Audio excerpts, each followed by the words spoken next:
Okay, next topic हम discuss करते हैं जो कि बहुत ज्यादा टाइम से तो F7 में नहीं है, लेकिन कुछ ही अरसा हुआ है इसको F7 में इंट्रोड्यूस हुए। That is foreign exchange. Foreign exchange का बेसिक गेम क्या होता है कि मल्टीपल इकोनॉमीज की मल्टीपल करेंसीज होती हैं। तो अगर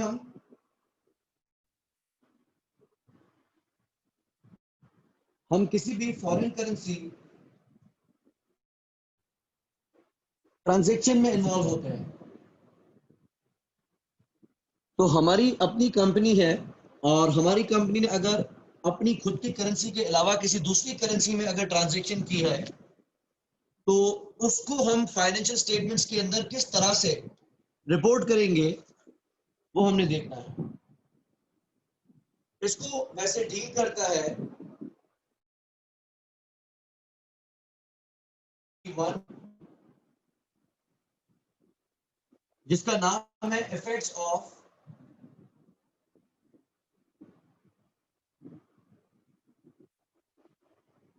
फॉरेन करेंसी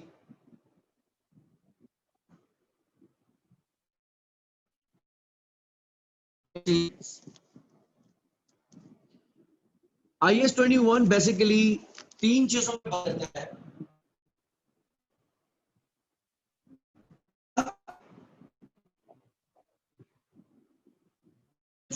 बात करता है of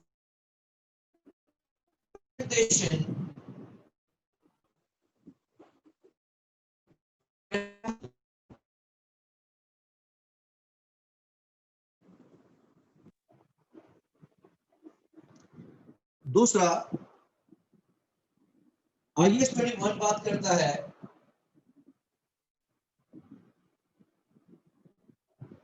on individual transaction.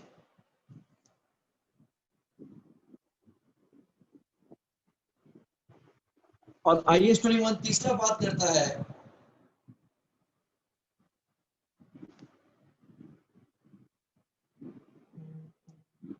Foreign operations.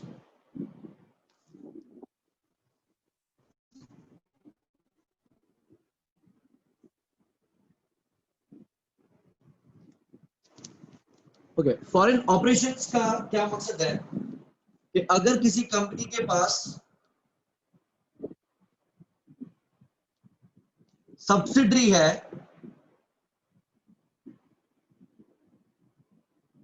जो कि फॉरेन है, यानी किसी दूसरे मुल्क में और दूसरी करेंसी में अगर सब्सिडरी काम करती है, तो उसको कंसोलिडेट किस तरह से किया जाएगा, ये मैटर देखता है IS 21।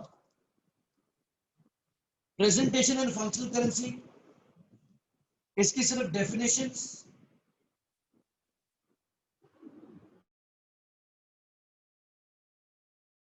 डिफाइन करता है IS 21। और इंडिविजुअल ट्रांजैक्शन का मकसद है एसेट और लायबिलिटी। ओके, पहले हम बात करते हैं प्रेजेंटेशन एंड फंक्शनल करेंसी पर। कैसे पता चलेगा कि किसी कंपनी की फंक्शनल करेंसी कौन सी है? फंक्शनल करेंसी का मकसद वो करेंसी जिसमें कंपनी की मेजॉरिटी ट्रांजैक्शंस होती है।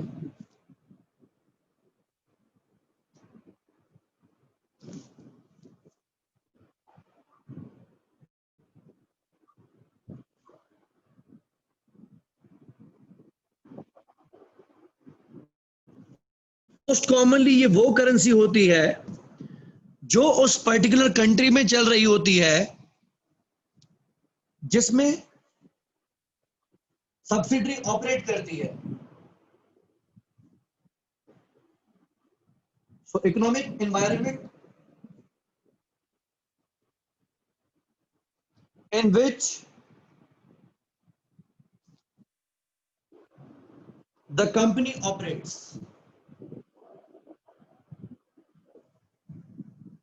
पता कैसे चलेगा मोस्टली जिस करेंसी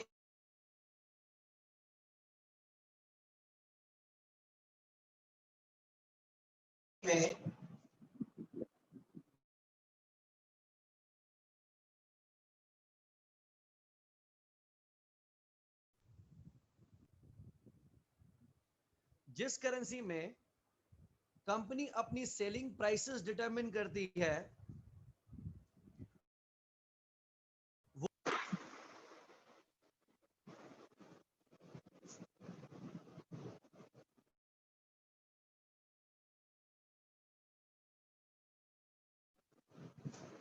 जिस करेंसी में कंपनी अपनी ज्यादा से ज्यादा परचेसेस करती है,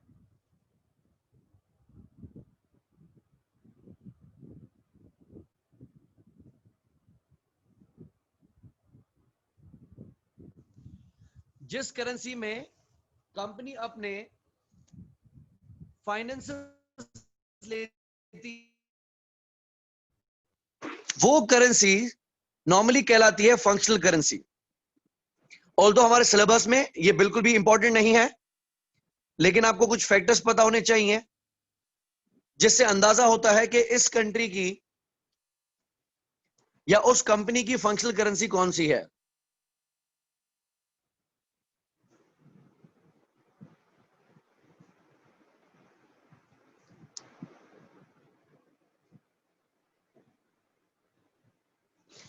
मोस्टली जिस करेंसी में रेगुलेटरी अथॉरिटीज अपनी प्राइसेस डिटरमिन करती हैं, जिस तरह पाकिस्तान में नेपरा है, ओगरा है, पेमरा है, जो भी रेगुलेटरी अथॉरिटीज हैं, वो कीमतें कौन सी करेंसी में तय करती हैं। पेट्रोल की कीमत, सीएनजी की कीमत वगैरह जो भी पैकेजेस डिसाइड होते हैं, वो तमाम तर चीजें डिसाइड की जाती हैं इन पाकिस्तानी रुपीस।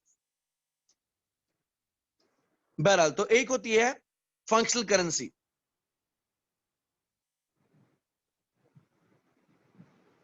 दूसरी कहलाती है प्रेजेंटेशन करेंसी। ये वो करेंसी है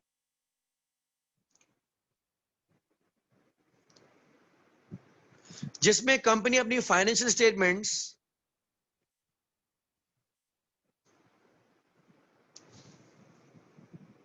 बनाती है। मोस्टली तो वही होगी जो उसकी फंक्शनल करेंसी होगी, लेकिन ऐसा मुमकिन हो सकता है कि अगर उस कंपनी की पेरेंट कंपनी किसी दूसरी कंट्री में है और सिर्फ उसी को रिपोर्ट करना है, उसने लोकल बॉडीज को रिपोर्ट नहीं करना, तो वो करेंसी जिसमें कंपनी अपनी फाइनेंशियल स्टेटमेंट्स बनाती है, उसको हम कहते हैं प्रेजेंटेशन करेंसी। अच्छा, फॉरेन सब्सिडरी वाला पार्ट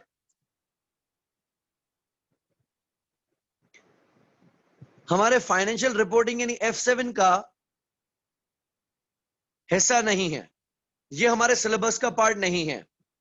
जो फॉरेन करेंसी IAS 21 का सबसे इंपॉर्टेंट एरिया है वो है इंडिविजुअल ट्रांजैक्शंस।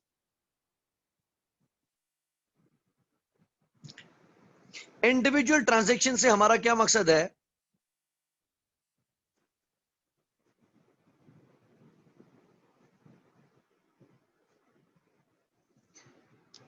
कि हमारा कोई प्रॉपर ऑपरेशन बाहर नहीं है,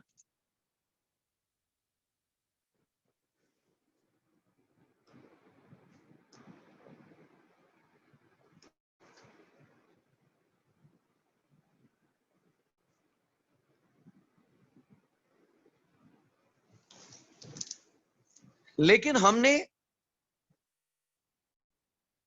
सिर्फ और सिर्फ कोई एसेट बैरून मुल्क खरीदा हुआ है। लेट्स से हमारी कंपनी के पास कोई प्रॉपर्टी है जो मुल्क से बाहर है,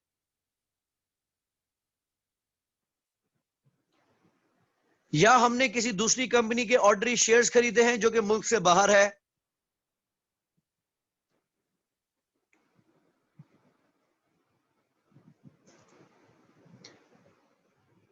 हमने इंपोर्ट करवाई ये इन्वेंट्री जिसका इनवॉइस हमें मिला है फॉरेन करेंसी में,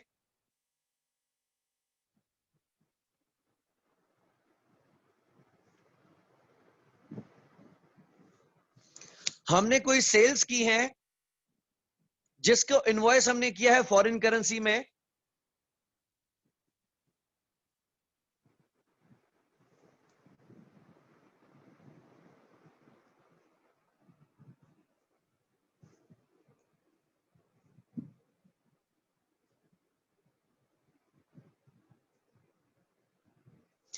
या फिर हमने कोई बॉन्ड्स वगैरह खरीदे हैं। तो यहां पे ऐसा नहीं है कि हमने बाकायदा कोई कंपनी बनाई हुई है, उसका कोई कैपिटल स्ट्रक्चर बनाया हुआ है, उसकी कोई एसेट्स और लायबिलिटीज हैं, कुछ नहीं। सिर्फ हम तो पाकिस्तान में ही बैठे हैं भाई, या हम तो यूएस में ही बैठे हैं, हम तो ब्रिटिश यूके में ही बैठे हैं, लेकिन हम सिर्फ और सिर्फ एक आध ट्रांजेक्शन किसी दूसरी करेंसी में कर लें तो उसको फाइनेंशियल स्टेटमेंट्स में किस तरह से रिकॉर्ड किया जाएगा, ये ट्रीटमेंट बताता है IAS 21। अच्छा, इसके ट्रीटमेंट में इंपॉर्टेंट एरिया क्या है, आपने देखना है कि क्या वो ट्रांजैक्शन में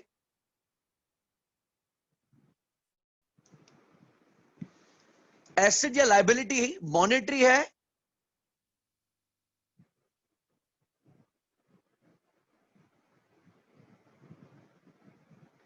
या फिर नॉन मॉनेटरी है। ओके, पहले आप लोग मुझे बताएं कि क्या मसला है, मॉनेटरी और नॉन मॉनेटरी होता क्या है।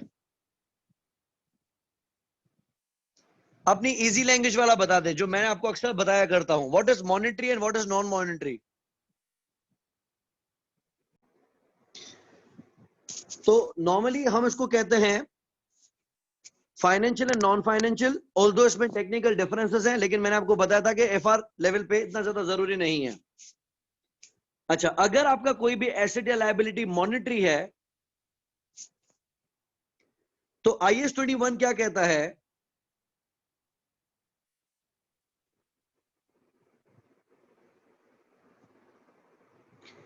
कि आपने इस एसेट या लायबिलिटी को रीट्रांसलेट करना है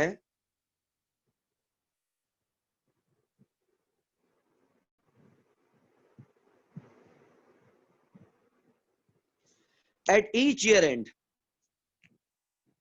यानी अगर आपने किसी फॉरेन करेंसी बैंक अकाउंट में पैसे रखवा दिए हैं, किसी फॉरेन करेंसी कंपनी के बॉन्ड्स खरीद लिए हैं, कोई फॉरेन करेंसी रिसीवेबल है, कोई फॉरेन करेंसी पेएबल है, किसी फॉरेन करेंसी में आपने लोन लिया हुआ है जो कि आपके लिए लायबिलिटी किसी और के लिए एसेट है, या कोई चीज आपके लिए एसेट है किसी और चीज की और के लिए लायबिलिटी है, तो आपने उसको हर ईयर एंड पे रीट्रांसलेट करते रहना है। रेट्स जो हमें गिवन होते हैं वो 3 तरह के होते हैं।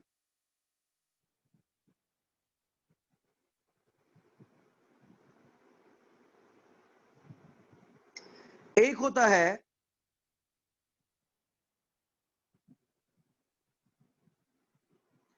Current spot rate. ये वो रेट होता है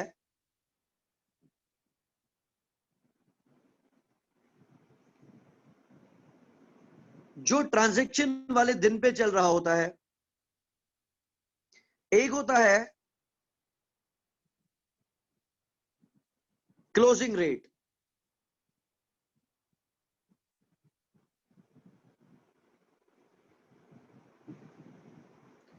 ये जो साल के आखिर में चल रहा होता है। और एक होता है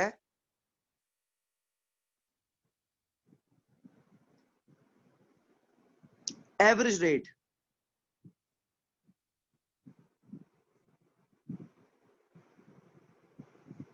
this is average during the year. ठीक है। अच्छा, अब आपने क्या किया कि अगर आपने कोई भी मॉनेटरी एसेट या मॉनेटरी लायबिलिटी में हाथ डाला तो आपने उस ट्रांजैक्शन को हर साल के आखिर में रीट्रांसलेट करते आना है, अगर कि वो नॉन मॉनेटरी है।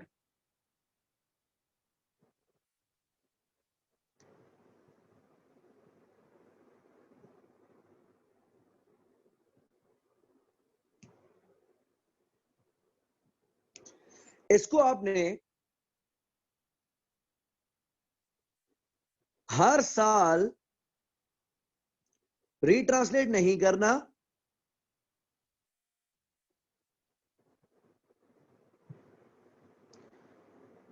सिर्फ और सिर्फ जब भी एसेट या लायबिलिटी को रिवैल्यू किया जाएगा या जब भी जब भी एसेट इंपेयर होगा, बस। बाकी इसको हर साल आपने बिला वजह रीट्रांसलेट नहीं करना है। अगर मॉनेटरी एसेट हुआ तो इसको आप हर साल रीट्रांसलेट करते आएंगे, चाहे रिवैल्यू होता हो या ना होता हो। जबकि अगर नॉन मॉनेटरी हुआ तो इसको आप फकत और फकत तब रिवैल्यू करेंगे, सॉरी जब तभी रीट्रांसलेट करेंगे जब जब वो रिवैल्यू या इंपेयर होगा।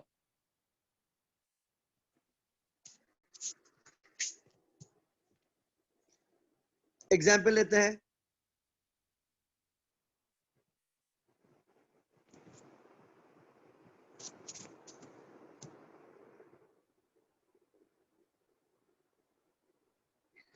लेट्स से हमारी कंपनी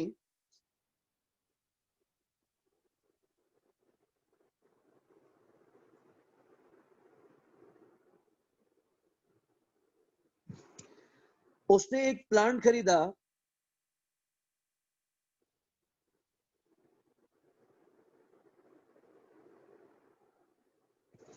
£3 लाख में,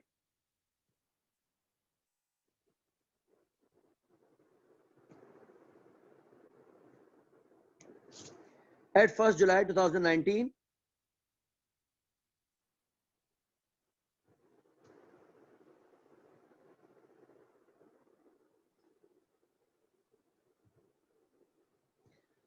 अज्यूम इसकी एक्सपेक्टेड लाइफ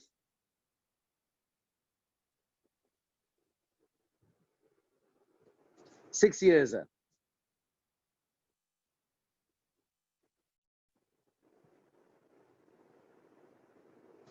क्वेश्चन में बताता है कि एक्सचेंज रेट्स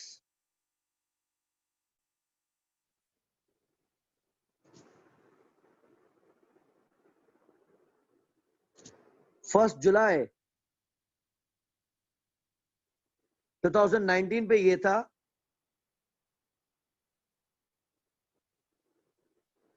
31 दिसंबर 2019 पे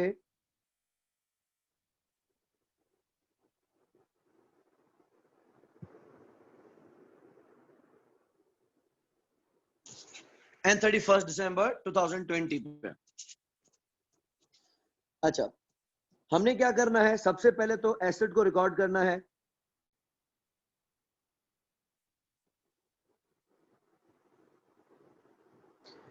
तो इसको हम रिकॉर्ड करेंगे स्पॉट रेट पे।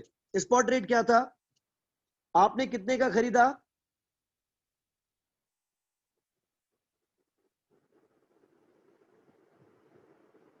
£3 लाख। अच्छा, अब चैलेंज देखो क्या है। आपको रेट दिया गया है 1.35। इस रेट में डॉलर और पाउंड में से स्ट्रॉन्ग करेंसी कौन सी है? डॉलर ज्यादा स्ट्रॉन्ग है या पाउंड? 1.35 में डॉलर ज्यादा स्ट्रॉन्ग है या पाउंड?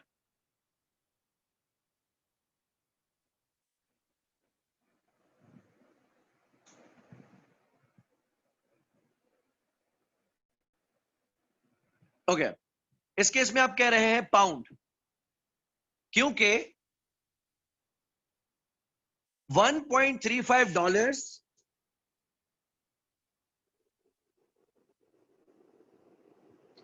एक पाउंड के बराबर है। तो वो अकेला है और वो 1.35 यानी 100 पाउंड $135। जिसकी क्वांटिटी ज्यादा वो कमजोर। तो हम इसको करेंगे मल्टीप्लाई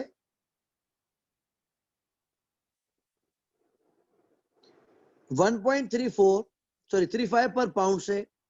पाउंड पाउंड में कैंसिल हो जाएगा, बाकी कितने डॉलर्स बनेंगे?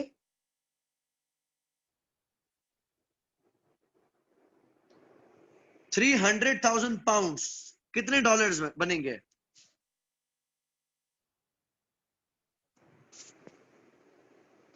4,05,000।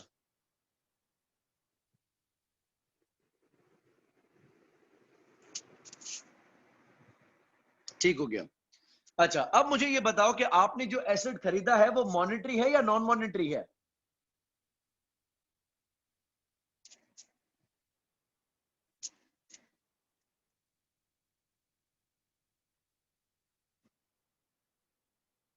जो एसेट आपने एक्वायर किया है, इज दैट मॉनेटरी और नॉन मॉनेटरी?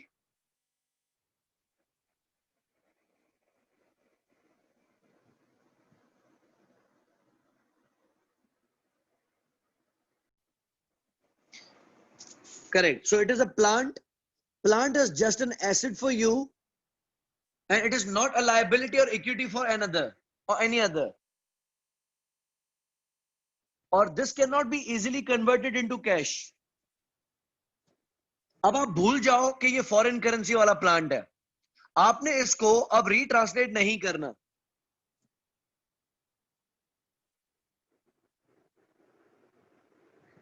आप अब 4,05,000 को डिवाइड करें, इसकी यूजफुल लाइफ कितनी है? 6 years।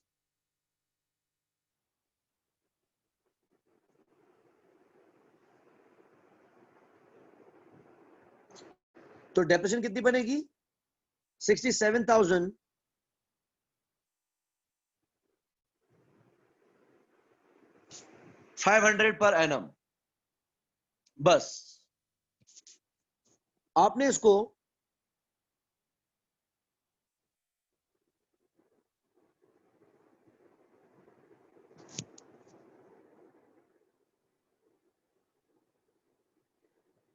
रीट्रांसलेट नहीं करना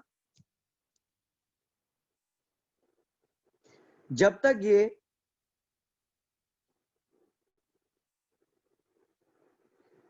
रीवैल्यू नहीं हो जाता या जब तक ये इंपेयर नहीं होता। तो जिस दिन आप रीवैल्यू करेंगे सिर्फ उस दिन इसको रीट्रांसलेट किया जाएगा, और जिस दिन इसको इंपेयर करेंगे उस दिन उसको रीट्रांसलेट किया जाएगा। That's it. हर साल इस प्लांट को रीट्रांसलेट नहीं किया जाएगा। Now let's say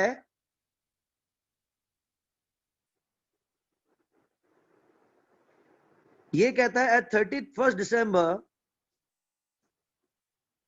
2020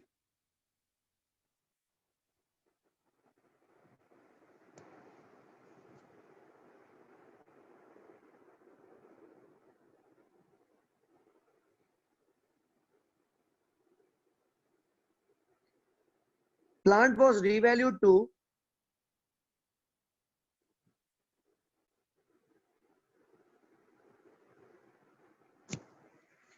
£240,000।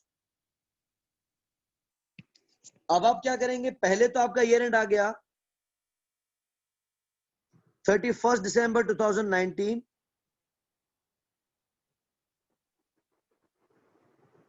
इस पे आपने प्लांट को रिकॉर्ड कर लिया 4,05,000 पे।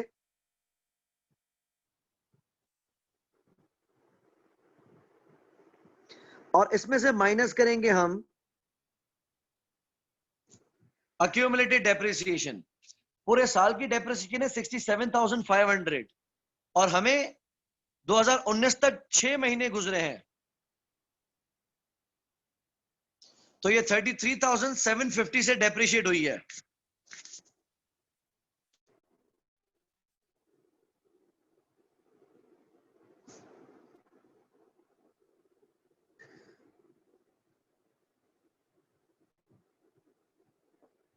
तो उसकी नेट बुक वैल्यू है 3,71,250।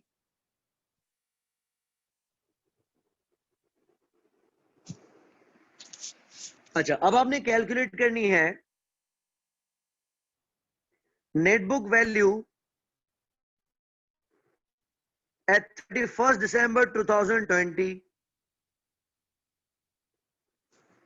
आप मुझे बताएं कि 31 दिसंबर 2020 पे कॉस्ट के हिसाब से इसकी एनबीवी कितनी होगी? तो एक मजीद साल की डेप्रिसिएशन आ जाएगी।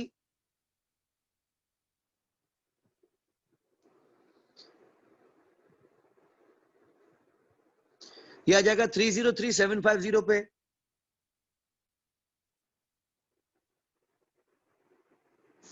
एग्रीड, यही सीन है ना?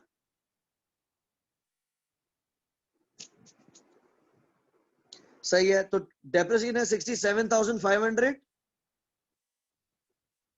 और 1.5 साल डेप्रिशिएट हो चुका है आउट ऑफ 4,05,000। अब हम इसको करते हैं रीवैल्यू, तो इसकी निकालेंगे, कैलकुलेट करेंगे हम फेयर वैल्यू।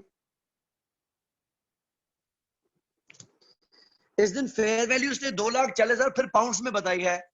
और अब हम फिर रेट लेंगे 1.24 वाला, जो 31 दिसंबर 2020 पे चल रहा था। तो अगर फेयर वैल्यू है 2,40,000 पाउंड्स और रेट है 1.24, तो डॉलर्स में इसकी वैल्यू क्या बनेगी?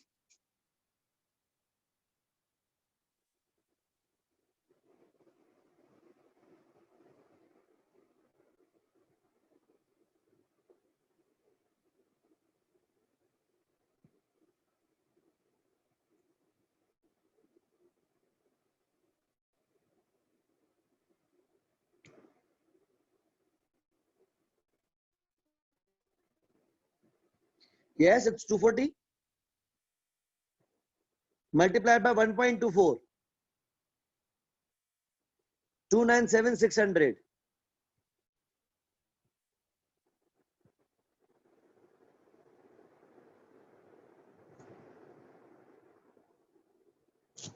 रिवैल्यूएशन अपवर्ड है या डाउनवर्ड है?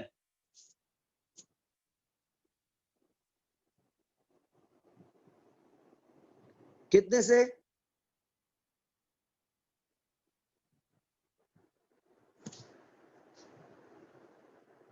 कितने से?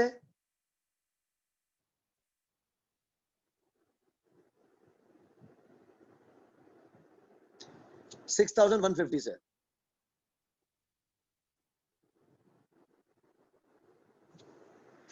इस लॉस की ट्रीटमेंट वही होगी जो IAS 16 कहता है। अगर गेन होता तो भी ट्रीटमेंट वही होगी जो IAS 16 कहता है।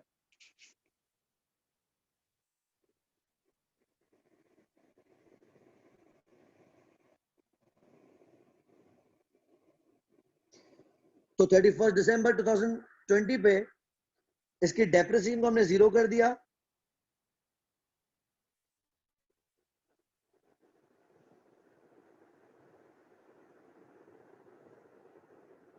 और ये रिवैल्यूएशन का लॉस हम प्रॉफिट लॉस में भेज देंगे।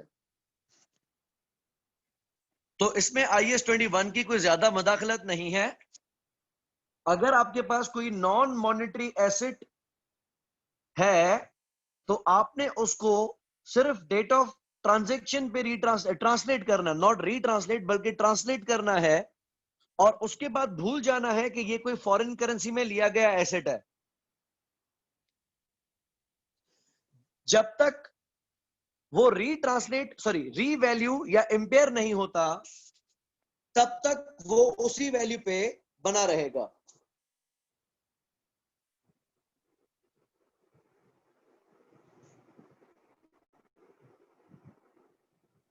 लेट्स से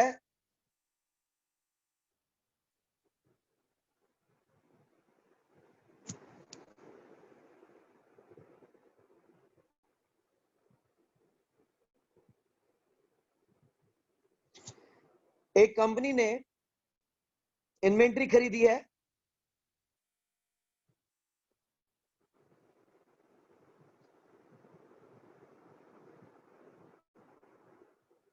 फॉरेन सप्लायर से।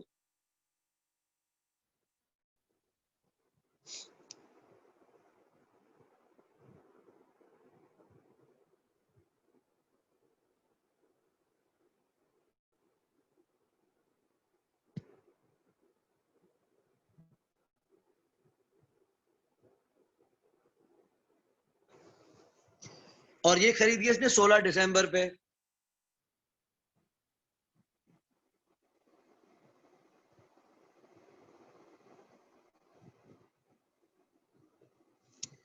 इसने क्रेडिट लिया है 3 महीने का।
ओके, नाउ सी दिस, एक हमने इन्वेंट्री खरीदी है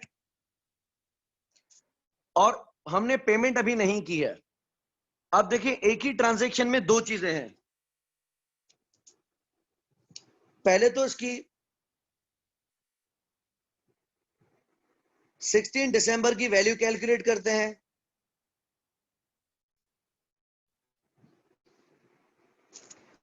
मुझे आप बताएंगे कि इस एक्सचेंज रेट को देखते हुए क्या लगता है, डॉलर स्ट्रांग है या यूरो?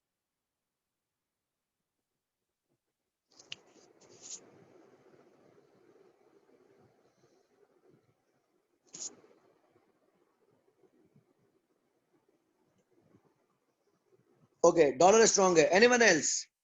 इन एक्सचेंज रेट को देखते हुए क्या लग रहा है, डॉलर स्ट्रांग है या यूरो स्ट्रांग है?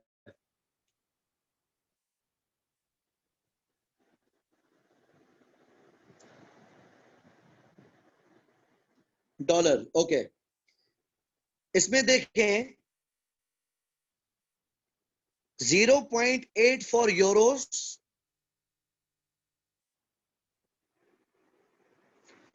1 डॉलर के बराबर है। क्वांटिटी में ज्यादा कौन है? 100 डॉलर्स 84 यूरोस के बराबर है। क्वांटिटी में ज्यादा कौन है?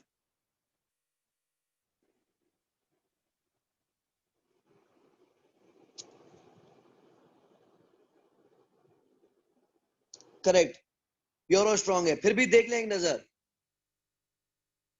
डॉलर की क्वांटिटी ज्यादा है। जिस करेंसी की क्वांटिटी ज्यादा होगी वो कमजोर होगी।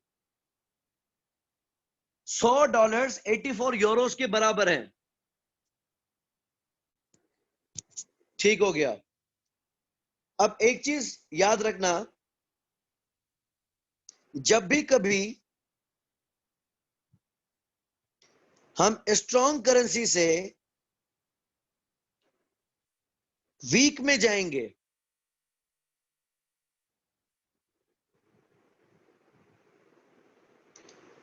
तो क्वांटिटी ज्यादा होगी। ज्यादा दूर ना जाओ, डॉलर्स को रुपयों में कन्वर्ट कर दो। हम उनका 1 डॉलर हमारे 168 पैसे रुपयों के बराबर है। तो जब डॉलर को रुपयों में कन्वर्ट करेंगे तो 1000 डॉलर्स 1,68,000 रुपए बनेंगे। सिमिलरली, अगर हम वीक करेंसी से स्ट्रांग में आएंगे तो हमारा आंसर छोटा आएगा। यानी रुपयों को जब डॉलर्स में कन्वर्ट किया जाएगा तो क्वांटिटी कम हो जाएगी। इसको मल्टीप्लाई करना है या डिवाइड करना है, वो कॉन्सेप्ट पे मैं अभी नहीं आ रहा। I am not talking about to multiply और डिवाइड, बड़ा कंफ्यूज हो जाओगे इस चक्कर में। आप सिर्फ मेरा रूल याद रखो, क्वांटिटी बढ़ेगी और क्वांटिटी कम होगी। मल्टीप्लाई करना है या डिवाइड करना है, उन चक्करों में आप ना जाओ। हमने इन्वेंट्री खरीदी है कितने यूरोस की?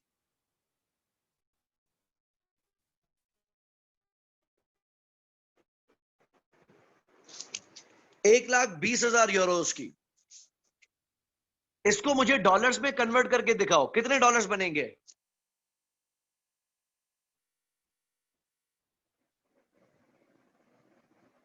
सोलह दिसंबर के रेट के मुताबिक 1,20,000 यूरोस कितने डॉलर्स के बराबर बनेंगे?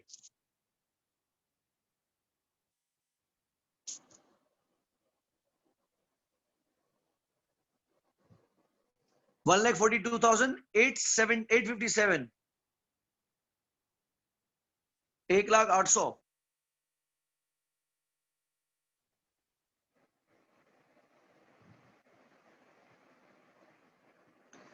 चलें, मुझे एक बात बताएं, आप लोगों ने मुझे क्या कहा कि दोनों में से स्ट्रांग कौन है? यूरो।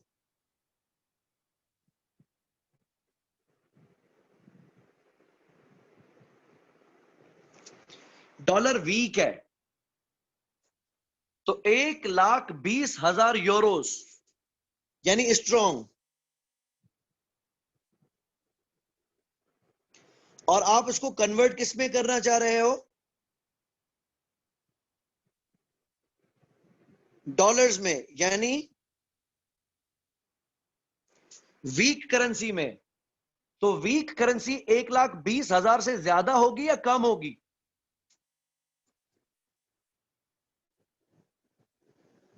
मेरा रूल याद रखो, स्ट्रॉन्ग से वीक में जाओगे तो वीक की क्वांटिटी ज्यादा होगी।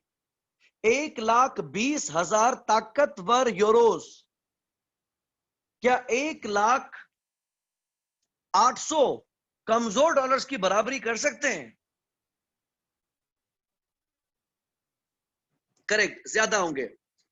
तो अब आपको यह देखना है कि डिवाइड करना है या मल्टीप्लाई करना है। मैं कहता हूं मैथ सीख लो, मैथ्स। देखो आगे रेट क्या है, अगर आप मल्टीप्लाई करते हो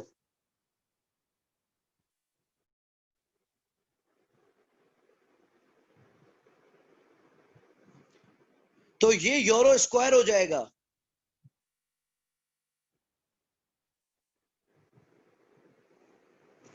क्योंकि यूरो को यूरो से मल्टीप्लाई कर रहे हो आप। लेकिन अगर आप डिवाइड कर दें तो यूरो यूरो में कैंसिल हो जाएगा, बाकी रह जाएंगे डॉलर्स। क्योंकि डॉलर्स डिनोमिनेटर के भी डिनोमिनेटर में है तो न्यूमिनेटर में आ जाएगा। वैल्यू आपने मुझे बताइए, 1,42,000।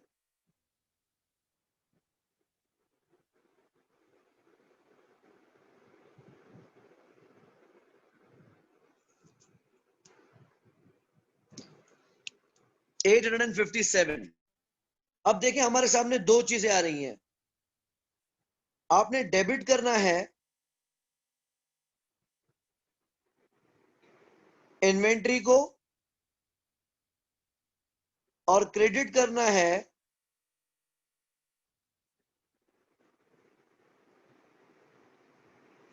ट्रेड पेएबल को। सवाल, इन्वेंट्री मॉनेटरी है नॉन मॉनेटरी है?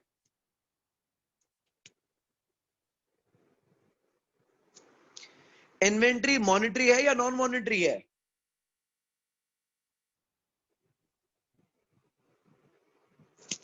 Iman, inventory is asset for you.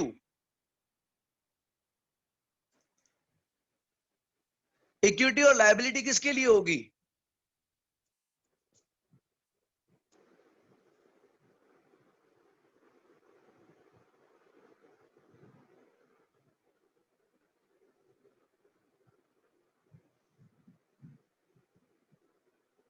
किसी के लिए भी नहीं। करेक्ट। ईमान, हम दूसरे साइड पे आते हैं। इन्वेंट्री आपकी है, आपकी हो गई, लेकिन आपने सप्लायर को पेमेंट नहीं की। तो what is trade payable? Trade payable monetary है या नॉन मॉनेटरी है? आपकी लायबिलिटी है। सप्लायर के लिए क्या है?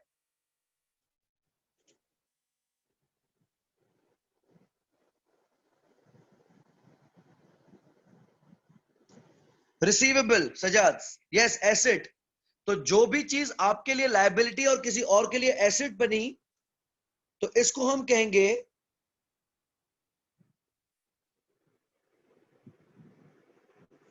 मॉनेटरी। इन्वेंट्री उधार पे खरीदी है तो इन्वेंट्री तो आपकी हुई ना, ये तो किसी की लायबिलिटी नहीं है। हाँ, लेकिन आपने पैसे नहीं दिए हैं तो वो पेएबल आपके लिए लायबिलिटी और किसी और के लिए एसेट है। इसको आपने रिकॉर्ड किस पे किया?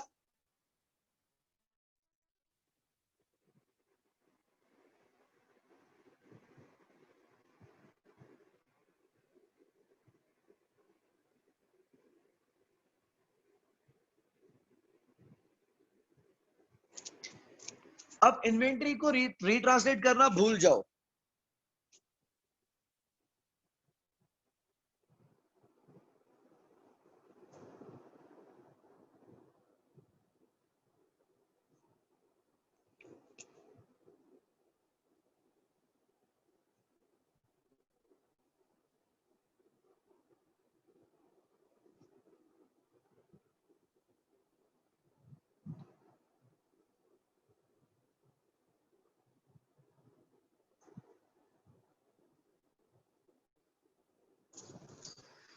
ठीक हो गया। अगर ये साल के आखिर तक हमसे नहीं भी बिक पाती, हमारे पास मौजूद है भी, तो भी हम इसको रीट्रांसलेट नहीं करेंगे। बाकी बात आती है ट्रेड पेएबल की।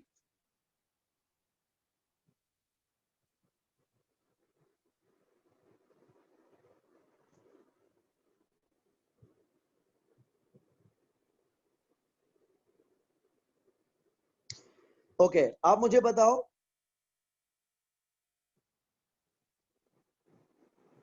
31 दिसंबर पे पेएबल कितना होगा? पैसे तो हमने यूरोज में ही देने हैं ना।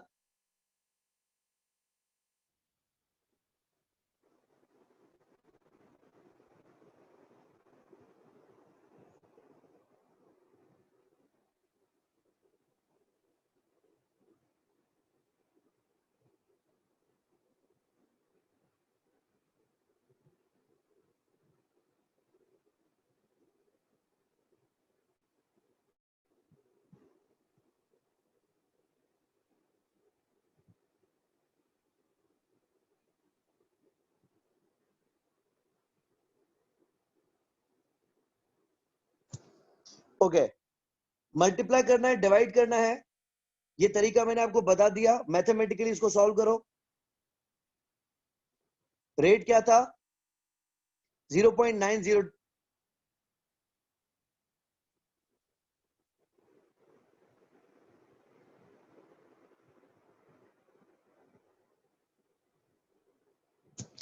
कितने डॉलर्स हैं 31 दिसंबर पे?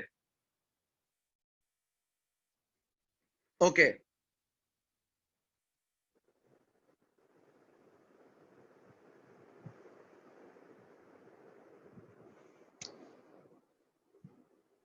और पेमेंट डेट पे रेट चला गया है 0.8 पे।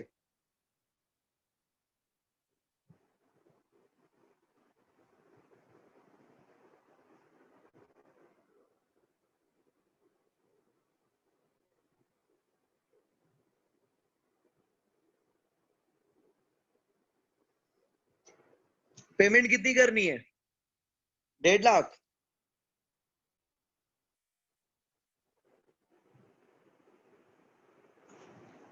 तो हम 31 दिसंबर पे क्या करेंगे?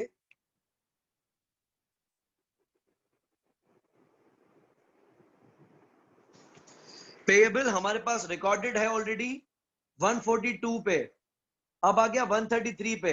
142 857 पे रिकॉर्डेड था, माइनस अब आ गया 1 4 टाइम्स 30 पे 9527।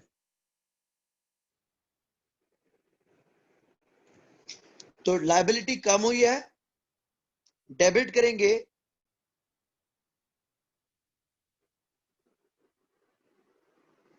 ट्रेड पेएबल को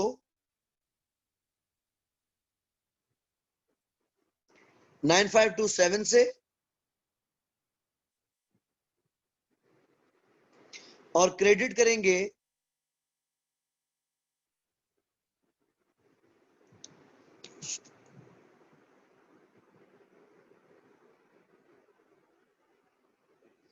फॉरेन एक्सचेंज लॉस,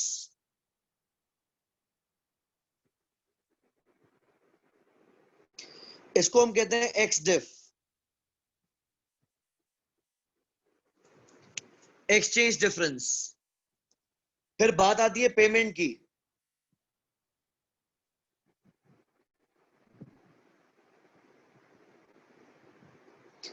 पेमेंट हम कितनी कर रहे हैं?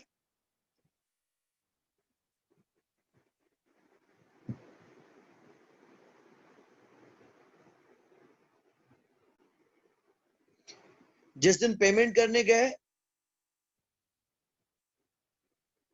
तो देने पड़े 1.5 लाख।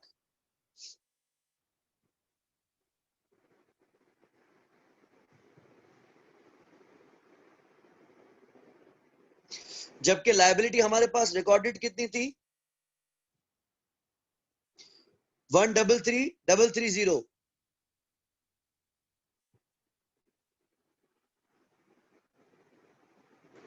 डिफरेंस कितना है?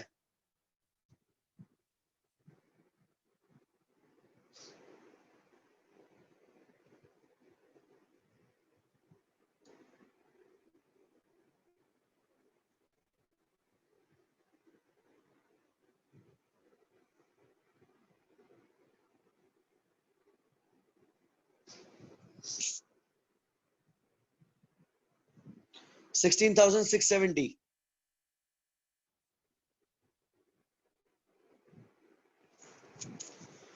तो जो नॉन मॉनेटरी इन्वेंट्री है उसको हम हर साल रिट्रांसलेट नहीं करेंगे। बाकी जो मॉनेटरी लायबिलिटी हो, मॉनेटरी एसेट हो, उसको हम हर साल रिट्रांसलेट करते रहेंगे।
सो लेट्स से हमारी कंपनी ने ओवरसीज कस्टमर्स को 92,500 दिनार में गुड्स बेचे हैं।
ओके, इसकी मुझे डबल एंट्रीज आप बताएं।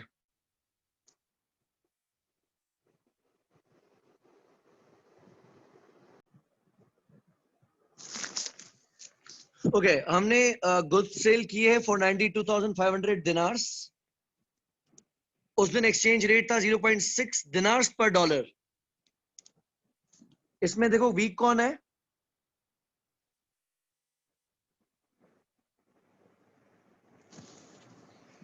डॉलर और दिनार में से इस क्वेश्चन में वीक कौन है?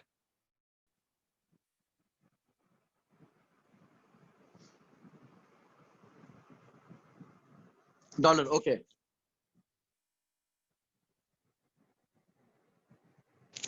क्योंकि $100 60 दिनार्स के बराबर आ रहे हैं। तो पहले तो हमने इसको ट्रांसलेट किया एट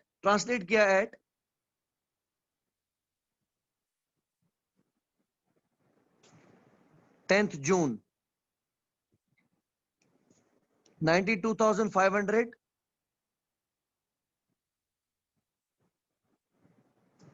दिनार्स है। अगर मल्टीप्लाई करेंगे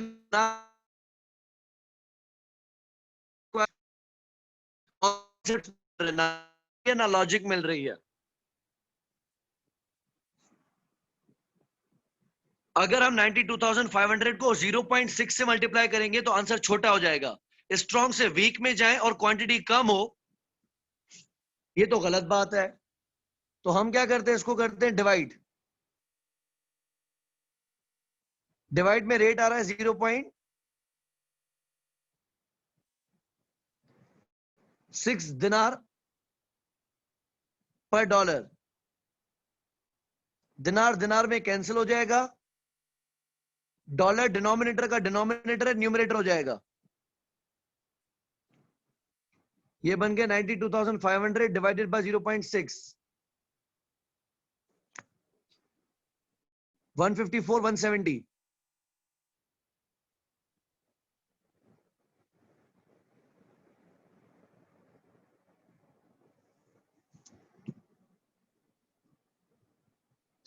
ठीक है, तो हमने यहां पे डेबिट करना है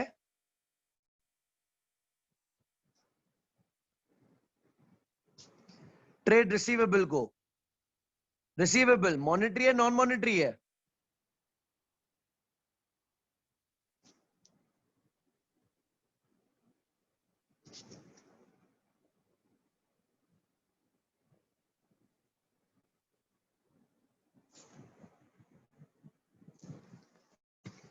क्योंकि आपका एसेट है और किसी और के लिए इक्विटी या लायबिलिटी है।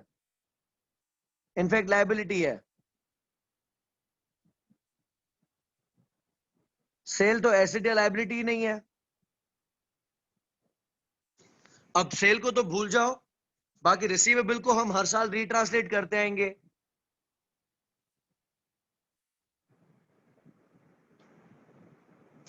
बात आती है ईयर एंड की। पैसे मिलेंगे 92,500 दिनार्स। इस दिन का रेट मैंने उल्टा कर दिया है, $2 पर दिनार। अब मल्टीप्लाई हो सकता है।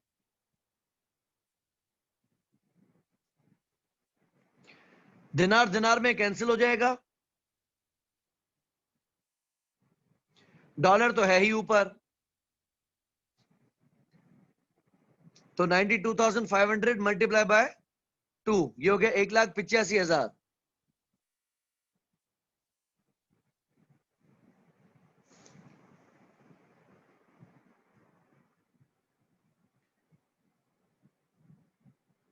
$30,830 का फायदा हो गया।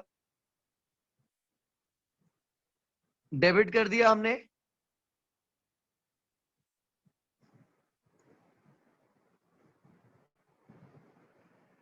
ट्रेड रिसीवेबल को,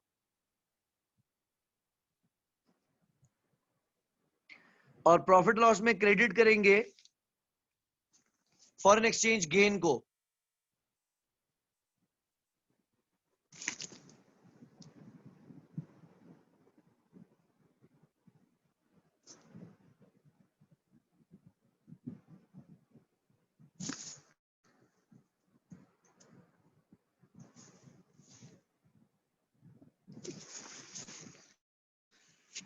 ओके, तो ये आ गया हमारा प्रॉफिट लॉस में फॉरेन एक्सचेंज गेन। अगर हमें कैश फ्लो के अंदर भी फॉरेन एक्सचेंज, याद रखना फॉरेन एक्सचेंज गेन या लॉस नॉन मॉनेटरी है, ये सिर्फ बुकिश है।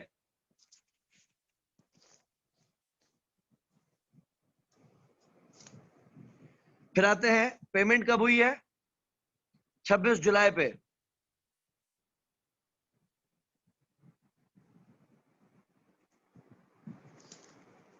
मिलने तो है 92,500 दिनार्स।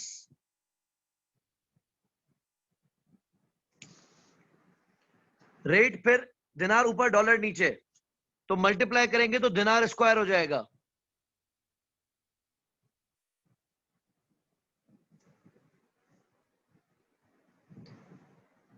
दिनार दिनार में कैंसिल हो जाएगा, डॉलर डिनोमिनेटर का डिनोमिनेटर है, न्यूमिनेटर में आ जाएगा।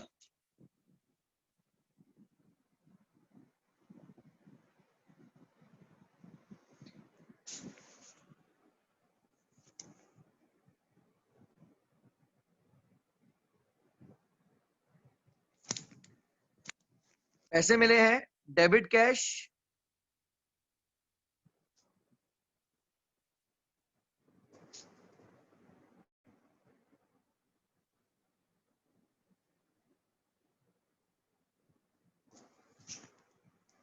क्रेडिट करेंगे,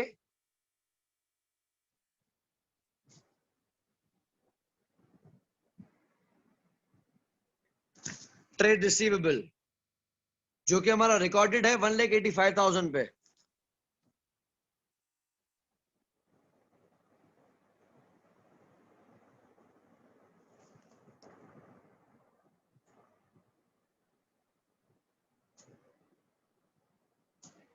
लॉस भेजेंगे प्रॉफिट लॉस में, फॉरेन एक्सचेंज लॉस कितना डिफरेंस है,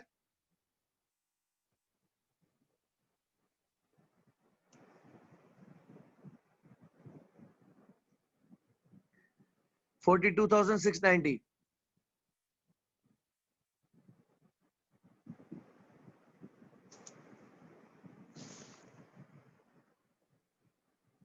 ठीक है, देवेश का आंसर करेक्ट था।